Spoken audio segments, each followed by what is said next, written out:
We're just 13 hours away from one of the most highly anticipated Senate hearings in recent memory. Tomorrow, former FBI Director James Comey will appear before the Senate Intelligence Committee to discuss his private conversations with President Donald Trump. It'll be the first time Mr. Comey has spoken publicly since the president fired him on May 9th. We're already getting a preview about what to expect from Mr. Comey, and Chief National Correspondent Ed Henry has the details from the White House tonight. Ed, what do we say? Well, good evening, guys. A pretty good day for President Trump today because top intel officials testified as sort of a preamble to this on the Hill and suggested that the commander-in-chief did not improperly pressure them to interfere with this Russia probe. And the teaser we're getting of James Comey's testimony tomorrow backs up the commander-in-chief's account that the then FBI director told him several times he was not under investigation. And even when Comey will detail his February Oval Office meeting with the president, where Mr. Trump asked that he let the probe of General Michael Flynn go, Comey and top advisors did not share this with FBI agents. Comey says because, quote, we also concluded that given that it was a one-on-one conversation, there was nothing available to corroborate my account, signaling that even he admits it's a high bar to prove obstruction of justice. But even so, there could be real political damage to this president as Comey testifies about their January dinner, for example.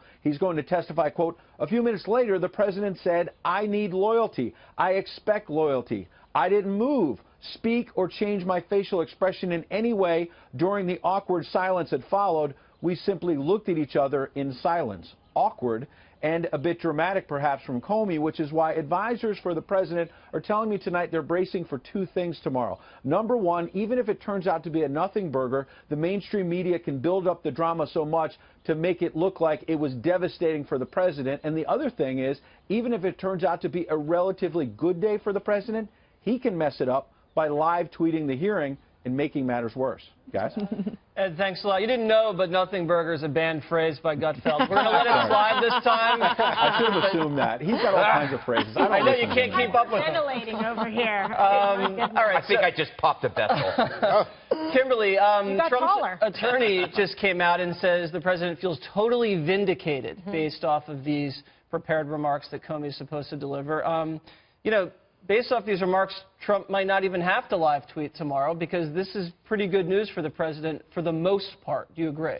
Yes, and that's why the attorney came out and made these statements, say the president feels vindicated because what so far that we've been able to review in that prepared statement, which is quite detailed, is that the statements are consistent with what the president said transpired between the two of them. So absent any other witness there, any other recording, there really isn't anything to contradict or provide an inconsistent statement to what the president said occurred in the conversation. And by this way, multiple times, on multiple occasions, he was assured, in fact, that he was not the subject of investigation. So it shows then truthfulness on the part of the president, and I think it diminishes any kind of supposed, motive or intent to say that, oh, he wanted to fire Comey because, he was under investigation by the Russians. So at least in terms of the president, that gives him some cover there and validates his statement. So I think that was important. Yes, he did come away validated based off of these prepared remarks. Dana, the networks and all the cables have decided they're going to go live tomorrow during the testimony. Including this Dana Perina. Oh, Dana. Yes, I'll be on in the morning. I walked right into that plug. I didn't even realize it. Even though you were insulting us at the same time. Do you think these prepared remarks take the wind out of the sails of some of this intense excitement from some of these left-wing networks? Yes, I do. And I actually think that that is why Senator Burr, the Republican on the Senate committee, and Director Comey agreed to release it today. Okay. Because they don't want it to be, I think that they don't want it to be that dramatic. And I'm not going to say that word that Greg hates because I would like him too much for him to pop another vessel. I do think that the Democrats' high hopes for James Comey are going to be dashed again. He's like Lucy in the football with them. However, I do think that based on the written testimony, I can understand both sides of this. I can understand the president wanting to clear his name, saying that this investigation is a cloud. I want it to be cleared, and couldn't you just publicly say what you're telling me? Yeah. I also understand the separation of powers, and I respect them, and I think that the independent judiciary is so important, and I believe that FBI Director Comey was prudent in how he handled it. And I think that's what you'll see tomorrow, is that a public servant caught up in a situation where you have that Hillary Clinton doing the terrible thing of having her private email server, then running for president, him having to get in the middle of that, making, I think, a mistake to comment on that and not recommend a prosecution, then getting himself into this situation because what he says in the written testimony is that he wanted to avoid a duty to correct if, in fact, it changed that he became a subject of an investigation, which could be worse for the president in the long run. So I think that the director was being prudent. I don't think it's necessary for the White House to trash Comey's reputation, and I think that they should go tomorrow, have a great infrastructure event, and just forget about it. Let the lawyer's statement stand, and let your surrogates handle it. Greg, speaking of forget about it, there's a moment, according to James Comey's recollection, where the President of the United States sat across from him and demanded loyalty. Is that how people in New York talk? Is that kind of par for the course? Because Chris Christie came out and said that's how bosses around town in the city frame things. Are you buying that or not? Kind of. I think what we learned is that Trump is guilty of being Trump. Yeah.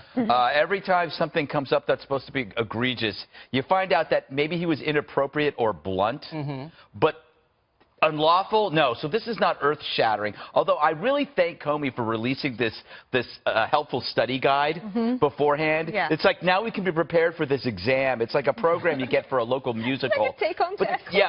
But the biggest loser here is CNN. Yeah. For predicting, according to sources, Comey was going to testify that he never said Trump wasn't under investigation. I think we have it right there. Oh, really? Darn it. Fake news. So they weren't just wrong once.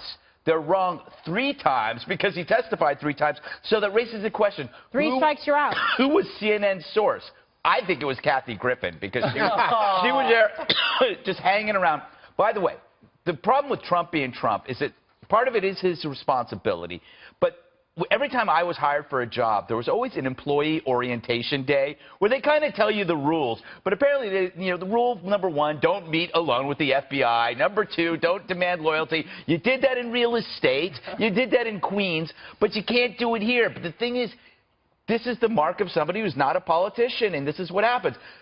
Just want to add another note about this Comey memo. It's like a Golden Corral buffet.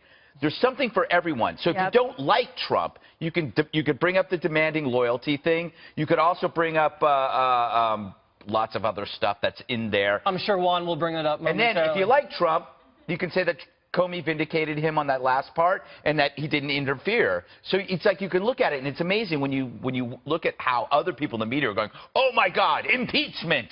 And then everybody else is like going, nah. There's nothing there. There's no legal basis. Don't say what it is. Okay. It's a nothing taco. Nothing taco. I'm not interested in a nothing taco, as you know. I don't know. We're going to leave that one I want alone. to eat a real taco. Oh, okay. Juan, Jonathan Turley, who's a well-respected legal eagle, said that although some of these comments by President Trump were maybe not mature, there was nothing criminal about them. Do you agree? Yeah, absolutely. There's nothing criminal as of yet. I mean, the closest we could come, Jesse, is the idea that there is a basis for saying that he was trying to interfere with an ongoing investigation by asking the FBI director, can you see your way to let this go, that Mike Flynn is a good guy? But the question then becomes one of intent, and for people like Turley, that is the measuring stick. And can you prove that the president had intent to block or interfere with an ongoing federal investigation? That's a very high bar. It's a very high bar, and as he said, and I think Kimberly said this, that given that there is no independent corroboration, or maybe Ed Henry said, how are you going to prove that? I will say this, it's very interesting to me that we had a story out that indicating that President Trump was asked by Attorney General Sessions, do you want my resignation?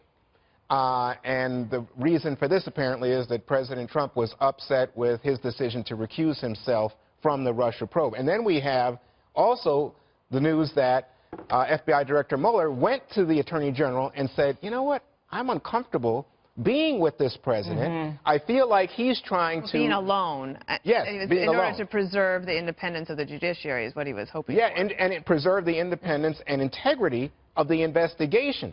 So this would indicate that he did feel to some extent that this guy was after something. He says, in fact, in one of the conversations, that the president told him, I'm trying to lift this cloud, which I've told that's the New York business term, right? I'm trying to lift this cloud. Can you help me, right?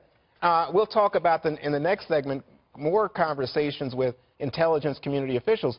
But today they got in trouble because they won't even say.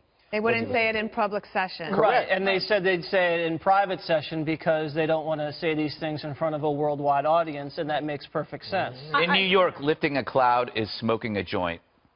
Really? Yeah. How would you know, Greg? Yeah, I watched it. self-appointed expert. But I think what's important here is that there isn't any time that Comey thought that the president was trying to get him to stop an investigation, was in any way colluding, was in any way obstructing justice. So you don't have that there. So how are you going to prove that? You're going to just imagine it because the person who was in the room that was the subject of that discussion and that conversation is telling you that it wasn't problematic, that it didn't rise to the level, because straight shooter Comey, if it was, then he would have had to report it and actually make it the subject of an investigation and say that this is something that was improper. So the most he goes, as the farthest that he goes, is saying that it was very concerning. That was it. But never did he feel that this was something that he had to do or was compelled, to do. And when you hear President Trump talking about, expecting, that's who he is. Anybody who knows him, loyalty is a big thing to him. Right. That's his deal. That's the way he rolls. That's his thing. Comey also gave you a further insight, backs up what Greg says, which is, this is a man, I think, that didn't quite understand what was appropriate to discuss with the FBI director. I agree. But that does not show any kind of, specific intent to commit a crime or do anything. He's saying, I don't think that this is a president or a man that actually quite kind of knew the ropes as to how we do things around here. But I would just add, can I just say something? So he's been the CEO of a private company for a long time. I just don't think that necessarily excuses not understanding basic rules of the road when it comes to government and separation of powers. When you work for the government and when you're the head of the government, you pledge your loyalty to the United States of America, not to any one man. And that is just a fundamental principle of America. That's not something that you have to learn during the transition. That's just something that the founding fathers put that in the Constitution for a reason. But I wouldn't, I got to say, I don't think I would know that. If I ran for, honestly, if I ran for president, I would be treating it just like everything else I did. If I thought that somebody was like, after me, I go, dude, why are you doing this? Can you, lighten up? I think that's how New Yorkers talk to New Yorkers. If President Obama had done that, boy, you would be and the excuse is, well, he's new to the Senate. He hasn't really believe me, they did use that excuse. But I also think President Obama assumed that Eric Holder had his back. Right. Wait, Sessions is a long-time leading supporter, early supporter of President Trump. But I think, just to pick up on what Dana was saying, I think what we're seeing here is a president who feels very isolated, nobody he can trust. He can't trust Jeff Sessions? Wow. And the second thing is he just doesn't have, I think everybody at the table said this tonight, he doesn't have a sense of how you have a responsibility bigger than loyalty when you're the president of the United States. I think he's very loyal to the country, and I think that's why people put him in office. And he has a core group that he trusts, I think, that's around him. That's right. It's Jared.